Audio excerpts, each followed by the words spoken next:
أرست زينة قبري بتأمانነት مخفال معبالة إثيوبيا بناء على عقد من مسلات مسارات بخانو قدماء منيستر دكتور أبي أحمد تزاريبهم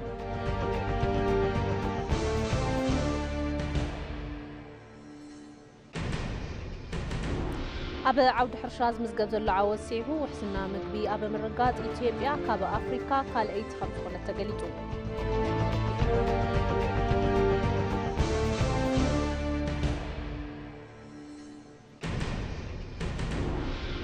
كابا وطاي منيستر قدات وطاي إيران سعيد أباس عراقشي كل الأير هقرات وشمت بحري إسرائيل كتك أملو مفقادة بالعلي إيران كوينات مقواد مخانون مرحت هقرات وشمت بحر مقلات تحبيرون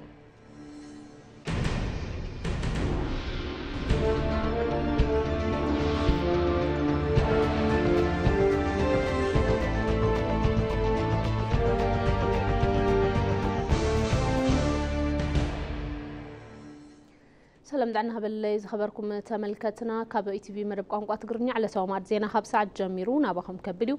مع زينة أنا مرحونا زريت بريه وحبيركم كتأنيحي فلما حد صار زيناتات قدماء منيستر دكتور أبي أحمد مس منيستر قدات أفريقيا إنجليز لورد كولينسون أبا كلتياون زبان قدات ذات يوم قدماء منيستر دكتور أبي أحمد نزمل كيتوم أبا محبرة ميديوم لومي مس منيستر قدات أفريقيا إنجليز هايبريون لورد كولينسون لكيبا أبا كلتياون زبان قدات سفح زبالازة الساليد نايلوم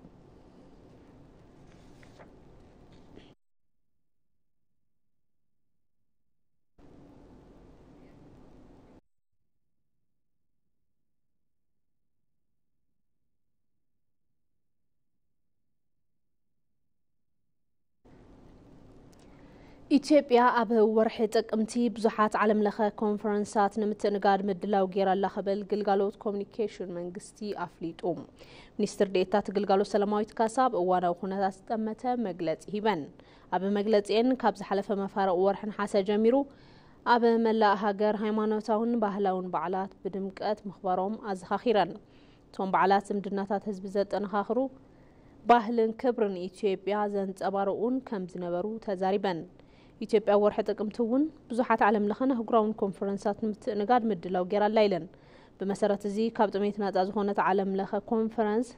كابع 26 كساب 28 تنتقمتي كلتا شحن 10 أمتمرات كم زكاير تزاربا كابت مدراك كابت فلالي هقرات عالم استوتاتو حدا شحن حموشتا ميتنا قايش كساتف مخانمون حبيران بتوسخ أخيوا كونفدريشن أفريقيا خابت شعتها 17 خلت تقمتي أبادي 5 سالت قليتان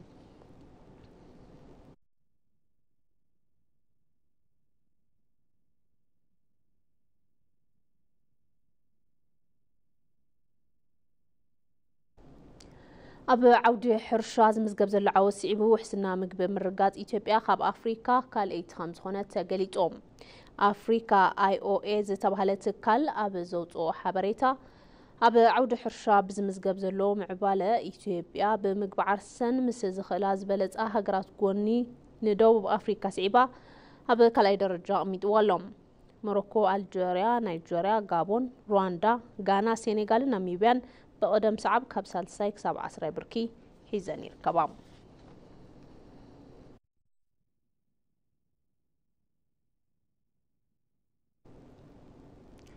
مبلع 10 شعات هاقراو مع الصندوق علامات غطل سوني 4 تقمتي كلتا شحن 10 شعات نامتمرات كخبريوم تبع الصندوق علامانا هاقراو حدنتنا لوالونتنا نبرخ إثيوبيان بزبل مري حساب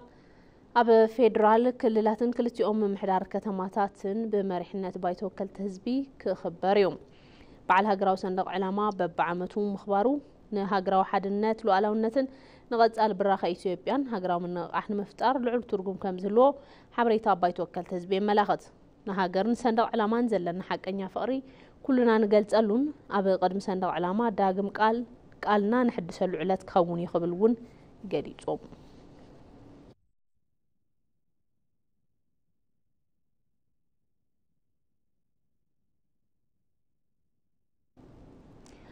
بريزيدنت فلاديمير بوتين بريزيدنت تاياز قسلاسي ملختن كو حقوسكم ام حلاليفام بتمساسالي بريزيدنت سنغابور شان موغاراتنام ن بريزيدنت تاياز قسلاسي ملختن كو حقوسكم أم حلالفهم يوم أبزم حلالفهم الأختي بريزيدنت تاي أصقسلاسي سناي زبن سراح نكون لهم تمنيتهم قليتهم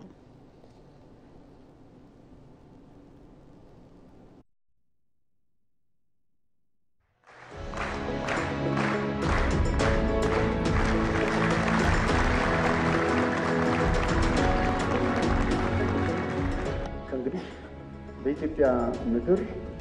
ኃይልን በብቸኝነት መጠቀም ኣብ መሬት ኢትዮጵያ ሓይሊ ከም ብሕታ መማረጽ ምጥቃም መሰል ትካላት ጸጥታ መንግስት ኢትዮጵያ ምዃኑ ምርግጋጽ የድሊ የመንግስት ጸጥታ ተቋማት ብቻና ብቻ መሆኑን ማረጋገጥ ይገባል። የሽግግር ፍትህ ፖሊሲ የጸደቀ ሲሆን ፖሊሲውንም ለመተግበር የፍኖተ ካርታ ዝግጅት ተጠናቋል። ፖሊሲ ሽግግር ፍትህ ጸደቀ ኮይኑ እቲ ፖሊሲ ንምትግባር ምድላው ፍኖተ ካርታ ተዛዚሞሎ እቲ ፖሊሲ ንምፍጻም ዘኽእሉ መስርሕ ሕግ እውን ተወጊኖም ኣለው። ፖሊሲውን ለማስፈጸም የሚያስችሉ የሕግ ማዕቀፎች ተዘጋጅተዋል። በመንግስት በኩል ዛሬም የሰላም በሮች ሁሉ ወለል ብለው እንደተከፈቱ ናቸው። بمدى منجستي برتات سلام خزون قحيلهم مستخفتيهم بولك يخون بحبرت بسلامة منقد مسخون أكل مزررة منجستي دلويو لما نقاقر منجست والجزيل من جزيل زكجل يتتناكر دقافنا زتوادة دنز تتناخرن حاجزكم كيف لينا بزيك كات أمي ساوعيته يقرب فتاري إثيوبيان هزباني بارخ يغني اللي فتاري ኢትዮጵያና ህዝቦቿን አብዝቶ ይባርክ። አመሰግናለሁ።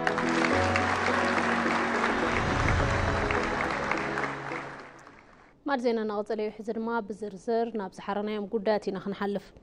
ግብሪ ብተኣማንነት ምኽፋል ምዕባለ ኢትዮጵያ ብናይ ባዕልኻ ዓቕሚ ንምስላጥ መሰረት ምዃኑ ቀዳማይ ሚኒስትር ዶክተር አብይ አሕመድ ተዛሪቦም ሓምሻይ ዙርያ ስነ ስርዓት ምሃብ ኣፍልጦን ምስጋናን ተኻይድሎ ንጸብጻብ ተስፋይ ለሜሳ ሙሉብርሃን ግርማይ ግብሪ ንኽብሪ ሃገር ካብ 2011 ዓመተ ምህረት ጀሚሩ እናተሳለጠ ጸንሐን መርሃ ግብሪ ሽልማትን ኣፍልጦን ኸፈልቲ ግብሪ እዩ ኣብ መበል ሻልሻይ ዙር መርሃ ግብሪ እውን ን550 እሙናት ኸፈልቲ ግብሪ ኣፍልጦን ሽልማትን ናይ ምሃብ ስነ ስርዓት ትማል ምሸት ተሳሊጡ እዩ ካብቶም 550 እሙናት ኸፈልቲ ግብሪ እቱም 20 ዝኾኑ ኸፈልቲ ግብሪ ንዝሓለፉ 4 ዓመታት ብብርክ ፕላቲኒየም ዝጸንሑ ኸፈልቲ ግብሪ ብምዃኖም ፍሉያት ተባሂሎም እዮም ቀዳማይ ሚኒስትር ዶክተር አብይ አሕመድ እውን ግብሪ ብተኣማንነት ምኽፋል ብልጽግና ኢትዮጵያ ንምርጋጽ መሰረት ምዃኑ አልዒሎም እዮም ታማኝነት ለራስ ነው ግብር መክፈል ግን ግዴታ ነው የኢትዮጵያ ብልጽግና የኢትዮጵያ ሀገር መሆን እና መቀጠል ሊረጋገጥ የሚችለው በኢትዮጵያውያን ብቻ ተአማንነት ንዓርስኻዩ ግብር ምኽፋል ግን ግዴታ እዩ ብልጽግና ኢትዮጵያ ከረጋገጥ ዝኽእል በኢትዮጵያውያን ጥራይ እዩ ካብ ካልኦት ብዝንረኸቡ ሓገዝ ኣይኮነን ካብ ካልኦት ብዝርከብ ሓገዝ ኣፍሪካ ወይ ድማ ኢትዮጵያ ትቕየር ተትኾን ንዝሓለፈ 100 ዓመታት ብዝተገበረ ሓገዝ ክንቅየር ነርና ሓገዝ ለመንተ ክንከውን ዝገብር እምበር ዝቕይር ኣይኮነን ክንቅየር ተኾይንና ክንውስን ዝግበአና ንሕና ኢና أتوم جبري كفلتي كم تفلتوا زتغيرون زمعبلون حجرات زيجاتهم قلبت قال كيدانون كي ترفه بوميم لم يعم نحنا خا كاب زرحنا يو كاب زترفنا يو أبزحنا بمهاب نلمعت حجر نوع التخينا دكنا زيت لمن حجر سلاز ورسو قليل يزخون نيتيبيا مسارة نقمتكم سلاز خونكم زلع على كبري يجبأكم منجستي نأمونات خفلت جبري يأمن يزبلو أتوم قدامي مينستر أتز تجمر زعري بهابتي إثيوبيان حجر نيمن مع تكبر نولدوك سجاجر عم كبار كسر حكم زجبا على العلوم يوم. የኢትዮጵያ መንግስት በታመናችሁለት ልክ ይታመንላችኋል። ታምናችሁ ግብር ከፍላችኋል። እኛም ታምነን በብዙ ፈተና መንግስት ኢትዮጵያ ብዝተአመንኩም ብሎ ልክ ከእመነልኩም ተአሚንኩም ግብሪ ከፊልኩም ኢኹም ንሕናውን ብዙሕ ፈተና ተዓጅብና ሕዳሰ ግድብ ዛዚምና ኢና ነዚ ምዝዛም ዝኽኣልና ብሓገዝ ኣይኮነን ብዝኸፈልኩምዎ ግብሪ እዩ እዚ ጀመርናይ ባዓርሰ ዓቕሚ ሃገር ናይ ምቕያር ተግባር ንወለዶ መሰረት ናይ ምቕማጥ ጉዳይ እዩ ካብ ሕዳሰ ሓሊፉ ኣብ ከተማና ብልጽግናና እናተራእየ እዩ ዘሎ ኣብ ከተማ ጥራሕ እናሰርሕናዮ ዘለና ስራሕቲ ኮሪደር እኹል ስለ ዘይኮነ መንግስቲ ካብ ኮሪደር ከተማ ናብ ኮሪደር ገጠር ዝኸደሉ ሓዱሽ ስራሕ ጀሚሩ እዩ ዕላማ እቲ ኢኒሺየቲቭ መነባብሮ ሓረስቶት مغياري ولدو الزمن تأنكروا مسرحن تأماننتن نهاجر مخبال كاب تشلمت لهم زبن كم مهارو كم زقباون قدموا مينستر دكتور أبي أحمد على العلوم يوم በብዙዎቹ ታማኝ ግብር ከፋይ ኩባንያዎች ካብ ከፈልቲ ግብሪ ኩባንያታት ኣብዚ ኮይነ ዝዕዘቦ ነገር ኣቦታት ንደቆም እናመሓላለፉ ዘለው ዝመስል እዩ ኣብዚ ዘለው ተሸለምቲ ከም ትርእይዎ መናእሰያት እዮም እዚ ንወለዶ ናይ መርከብ ከይዲ ኩባንያ ጥራይ እንተይኮነ ተኣማንነት ጠንኪርካ ናይ ምስራሕ ንሃገር ምኽፋል የምህር እዩ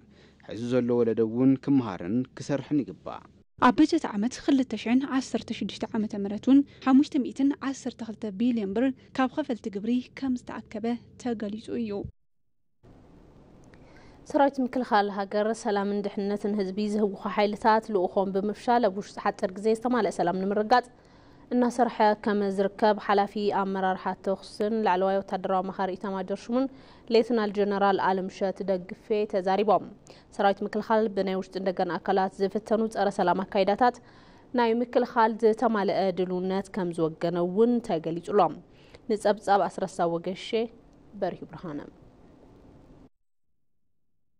ላዕሎት ኣመራርሓ ሰራዊት ምክልኻል ከይዲ ስልጠና ሰራዊት ምክልኻል ግቡእን ምፍጻም ዘጻፎም ምድላዋት ኣብ ማእኸል መሰልጠኒ ኮማንዶን ኣየር ወለድን ብላቲ ተረኺቦም ተዓዚቦም ኣለው ሰራዊት ምክልኻል ግቡእ ስልጠና እናወሰደ ከም ዝርከብ እቲ ዝዋሃብ ስልጠና ዝተዓዘቡ ላዕለዋይ ወታደራዊ ኣማኻሪ ኢታማዦር ሹምን ሓላፊ ኣመራርሓ ተኹስን ሌተናል ጀነራል ኣለምሸት ደግፌ ተዛሪቦም ኣለው የብላቴ ኣየር ወለድና ኮማንዶ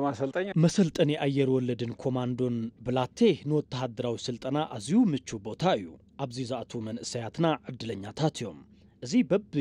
መሰልጠኒ ማእኸላት ዝስልጥን ዘሎ ሓይሊ ብጽቡቕ ናይ ስልጠና እታወትን ኣብ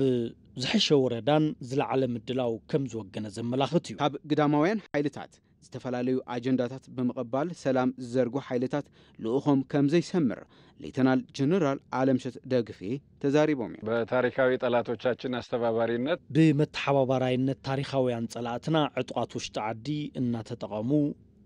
ሓድነትን ሉዓላውነትን ኢትዮጵያ ናብ ሓደጋ ንምእታው ዝንቀሳቀሱ ኃይልታት አለው ብርግጽ ሕዚ ዘለው ኩነታት ካብቲ ሕሉፍ ዝተቀየረዩ በወገን ሰራዊትና ዘሎ ኩነታት አዝዩ ዘሐጉስ እዩ ሰራዊት ምክልኻል ልኡላውነትን ሰላምን ሃገር ውሑስ ኮይኑ ንክቀጽል ልኡኽ እቶም ብግዳማውያን አካላት ዝእዘዙ ኃይልታት ከይዕወት ቅድመ ምድላዋቱ ዛዚሙ ከም ዝርከቡን ሌተናል ጀነራል አለምሸት ደግፌ ገሊጾም እዮም በሰራዊታችን በኩል ግን ያለው ሁኔታ በወገን ሰራዊትና ዘሎ ኩነታት አዝዩ ዘሐጉስ እዩ ጸላኢ በብ ዘለዎ እናወቀዐ ናብ ቆላ ከባቢ ከንሳሕቡ ገይሩ እዩ በዚያ አካይዳና ድማ ኣብ ሓጺር ግዜ ነዞም ሸፋቱ ደምሲስና ሃገርና ሙሉ በሙሉ ናብ ሰላም ከም እንምልሳ ዘጥራጥር ይብሉን ሕርሻ ከተማ ውሕስና ምግቢ ኣብ ምርጋጽና በምጣን ሃፍቲ ዕቤት ከም ዘምጽእን ተሓቢሮም ንጸብጻብ ይድነቃቸው ሰማው ዳሃብያሲ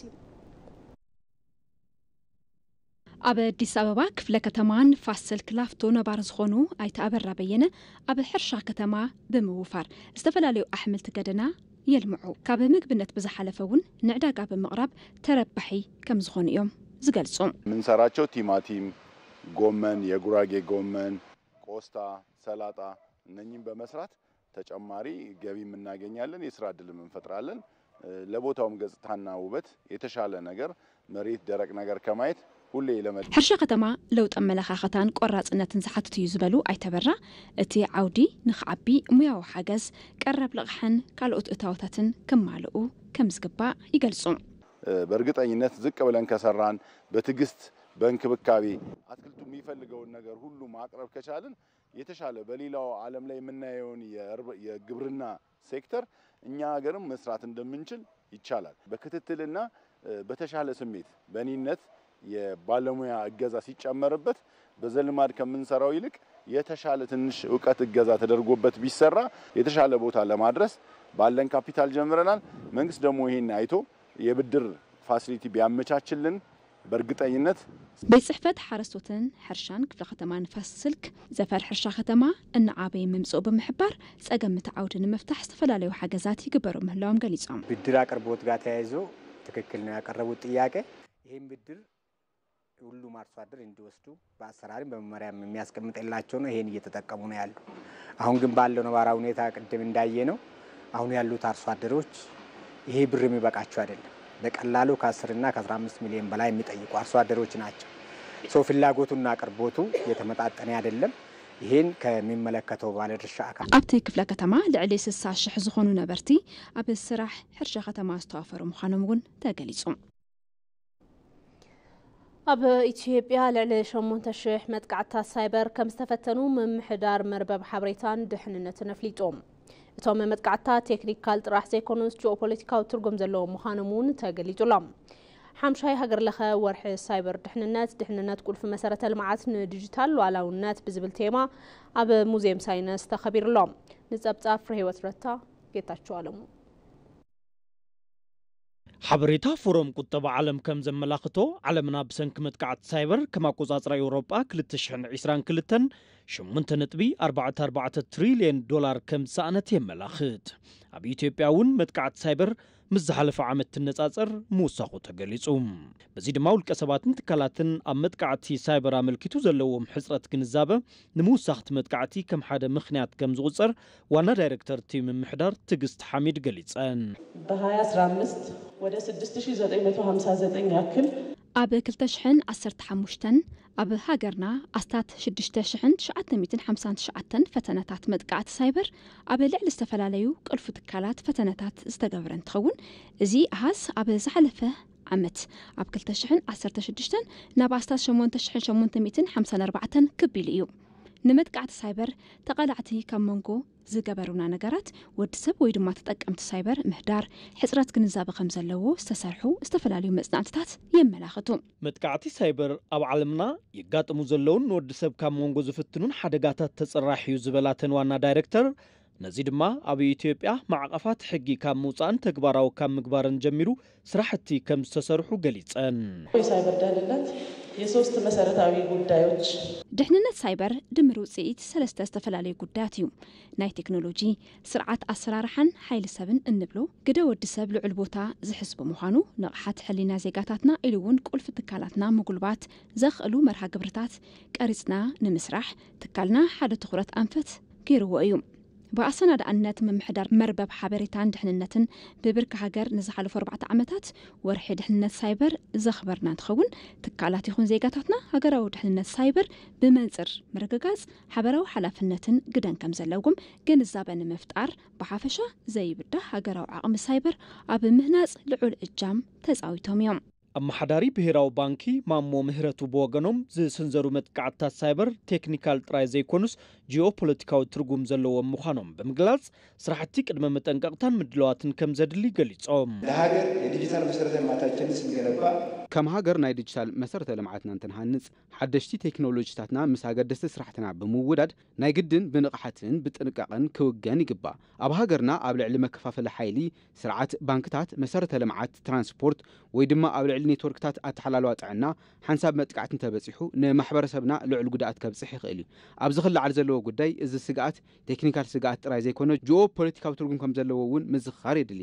ጥቡቕ ፖሊሲን ማዕቐፋት ሕግን ዝተራቐቑ ቴክኖሎጂታትን ዝሰልጠኑ ሰብ ሞያ እቲ ዓውድን ኣብ መንግስትን ኣብ ውልቀ ሴክተራትን ብምትሕባርን ተዋሊድካ ብምስራሕን መሰረት ዝገበረ ኣካይዳ ምዝርጋሕ ወርሒ ድሕንነት ሳይበር ክሳብ 30 ጥቅምቲ 2017 ዓ.ም ብዝተፈላለዩ መርሃ ግብርታት ዝኽበር ምዃኑ ካብቲ ትካል ዝረኸብናዮ ሓበሬታ ኣመላኺቱሎም ኢትዮጵያ መሪሂብካ ምቕባል ብምስዓብ ምስ ጎረባብቲ ሃገራት ሓቢርካ ንምልማዕ ምስራሕ ኩሉ ግዜ ድልውቲ ምዃና ዝፍለጥ እዩ ብሓፈሻ መትከል ኢትዮጵያ ኩሉ ግዜ ብጽኑዕ ዲፕሎማስያዊ ሰረት ዝተመስረተ ብምዃኑ ሕዚ እውን ምስ ዝተፈላለያ ሃገራትን ትካላትን ዓለም ዘለዋ ርክብ ኣጠናኺራ እናቐጸለት እያ ኣብርሃም ፍስሓ ዝርዝር ሒዙሎ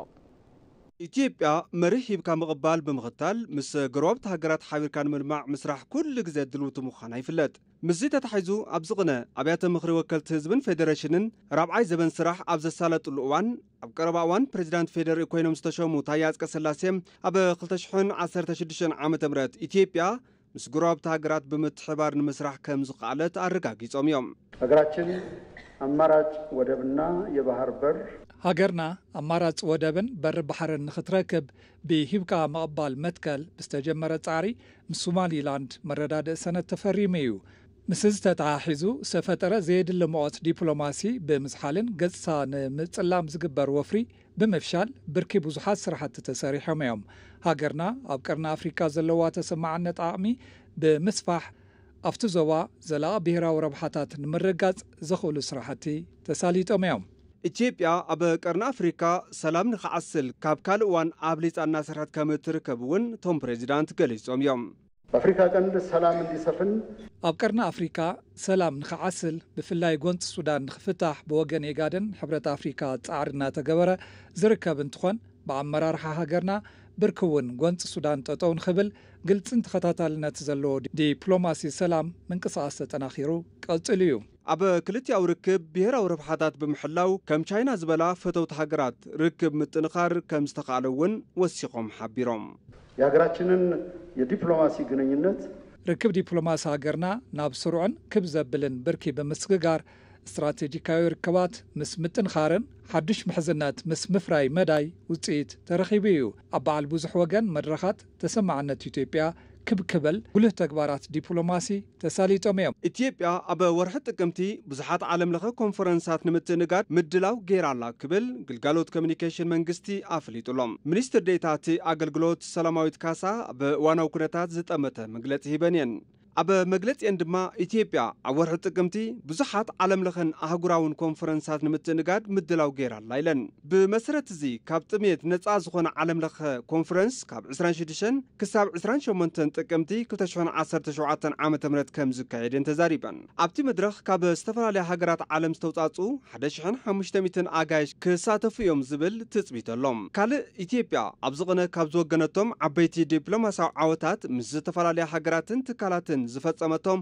ክልቲያዊ ርክባትን ስምምዓትን ይርከብዎም። ንኣብነት ሚኒስትር ገንዘብ ኣይተ ኣሕመድ ሽዴም ብምክትል ኣቦ መንበር ዓለም ለኸ ምትሕብባር ልምዓት ኤጀንሲ ቻይና ዣኦ ፌንግታኦ ምስ ዝተመርሐ ልኡኽ ዘትዮም እዮም። ኣይተ ኣሕመድ መንግስቲ ኢትዮጵያ ዝወስዶም ዘሎ መርሃ ግብርታት መምሓየሺ ማክሮ ኢኮኖምን ኣብ ዝሓለፉ ክልተ ኣዋርሕ ዝተረኸቡ ውፅኢታትን ብዝምልከት መብርሂ ሂቦምዎም። መንግስቲ ቻይና ነቲ መምሓየሺ ማክሮ ኢኮኖሚ ኣብ ምትግባር ዝግበር ጻዕሪ ከም ዝድግፍን ንሜጋ ፕሮጀክታት ኢትዮጵያ ዝግበር ደገፍ ኣጠናኺሩ ንክቕጽልን ሓቲቶም ኣሎም። ብመሰረት ማዕቀፍ ኣባል ሃገራት ጉጅለ 20 ምንዋሕ ልቓሕ ንኽግበርን ኣብ ኢትዮጵያ ብዛዕባ ዝግበር ዘሎ ፕሮጀክታትን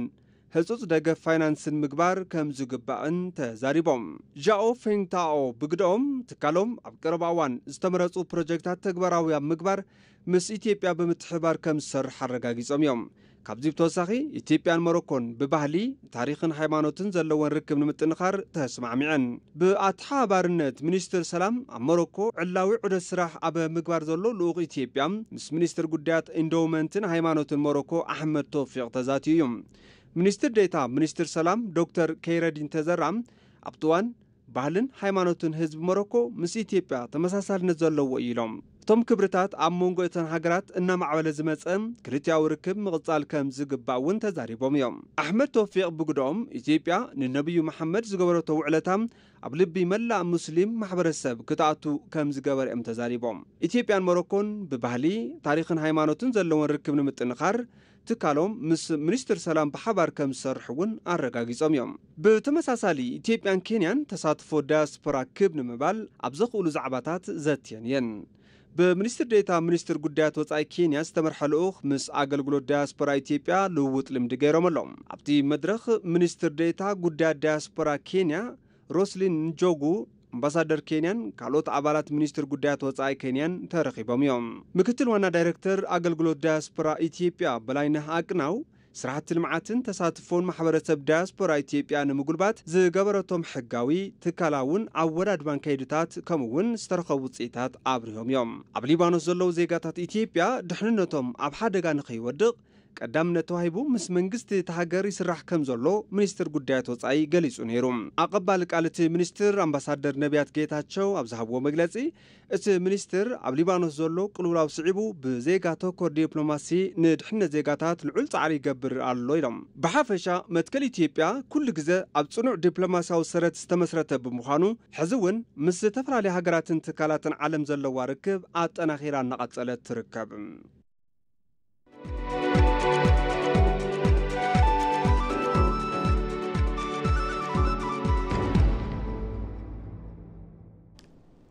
ዜና ዕዳጋ ወናኒ ኩባንያታት ቴስላን ኤክስን ኤለን መስክ ተጽቢት እናተገበረላ ዝነበረ ሳይበር ካብ ዝተባሃለት ሓዳሽ መኪና ዕላው ገይሮም። ኣዝያ ዘመናዊ ዝተባሃለት ሓዳሽ መኪና በዓልቲ ክልተ በሪ ኮይና ብዘይ ገናሕ ክትንቀሳቐስ ትኽእል ከም ዝኾነት ተሓቢሮም። ወናነት ኩባንያ ኤለን መስክ ባዕለን ዝንቀሳቐሳ ተሽከርከርቲ ብሰባት ካብ ዝንቀሳቐሳ ዝበለጸ ድሕንነትን ዝተሓለወ ከም ዝኾነ ገሊጾም بتحداش تشكركاري سبوانا مكينا خيغنحو تا مكينا بعلا تنقصايسا بمسرح نسب وانا اتا وقت متخيل كم زخونه تجنزيبهم كما قطاطر اوروبيان 2027 قدموا ابع عداقا معال كم تجمر زقلتو ايلون ماسك ب $30,000 ويون 23,000 باوند ناب عداقا هم تقرب مقلاطهم BBC سبسيبهم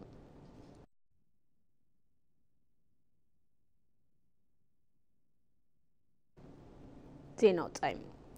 هبا لعل إسرائيل 21 مسكران بزفنخو متقعتي 906 عويتي اختبل إيران مقلات زذكر يوم مستر قدات وصا إيران سعيد عباس أراكتشي كل أير هاجرات وشمت بحري إسرائيل كتك أملو مفقادة بلعل إيران كوينات مواج مخانون مرحت هاجرات وشمت بحر بقلات تحبير لهم نتساب عالم نهواسي مرها سلام مرسا